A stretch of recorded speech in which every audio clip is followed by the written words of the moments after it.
Hello everyone, welcome to maths with Jay Singh. आपके सामने एक बहुत ही शानदार क्वेश्चन है जिसको आपने देखा होगा, ठीक है, स्टोरी पे। और ये उसका सॉल्यूशन है। इसको आप कई तरह से कर सकते हो।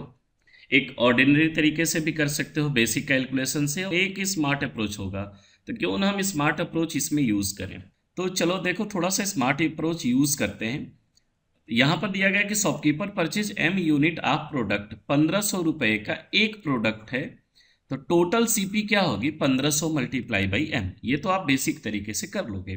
40% आर्टिकल को, 40% यूनिट को 15% लॉस पे बेचा है और बचे हुए को 20% प्रॉफिट पे बेचा है। तो ये ओवरऑल प्रॉफिट दिया गया है, तो हमें भी ओवरऑल प्रॉफिट निकालना होगा। तो देखो, हम ओवरऑल प्रॉफिट परसेंटेज कैसे निकाल लेते हैं। मान लेते हैं कि सीपी 100 है। तो पहला वाला पार्ट जो होगा, 40% आर्टिकल, यानी कि 40 आर्टिकल आएंगे। एक रेशियो की बात करते हैं, एग्जैक्ट वैल्यू नहीं है ये। तो 40 आर्टिकल पर 15% का लॉस है, यानी कि वैल्यू आएगी माइनस का इतना। फिर जो बचे हुए होंगे 60% आर्टिकल, उस पर 20% का प्रॉफिट है। प्रॉफिट वाले को हम प्लस में लिखेंगे, लॉस वाले को माइनस में लिखेंगे। हम यहाँ पे निकालने क्या जा रहे हैं कि प्रॉफिट या लॉस कुल मिला के हुआ क्या है।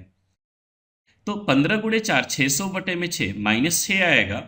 और ये आएगा प्लस का 12, कुल मिला के 6 आया। और ये 6 नहीं आएगा, आएगा तो 6 ही, लेकिन इसको बोलेंगे कि 6% का प्रॉफिट हुआ है।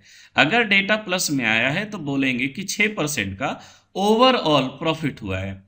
6% की वैल्यू अगर 1260 है, तो सीपी बताइएगा 100 रेशियो की वैल्यू क्या होगी, या 100% की वैल्यू क्या होगी। 6 से कटेगा 210 बार में, और जब 100 का मल्टीप्लाई करेंगे तो 21,000 आएगा। तो ये तो टोटल कॉस्ट हो गया ना। एम आर्टिकल का 1500 रुपए के हिसाब से टोटल खर्चा क्या आएगा? एम गुणे 1500। ये हमने टोटल खर्चा निकाला, टोटल सीपी निकाला, और टोटल सीपी दिया है 21,000।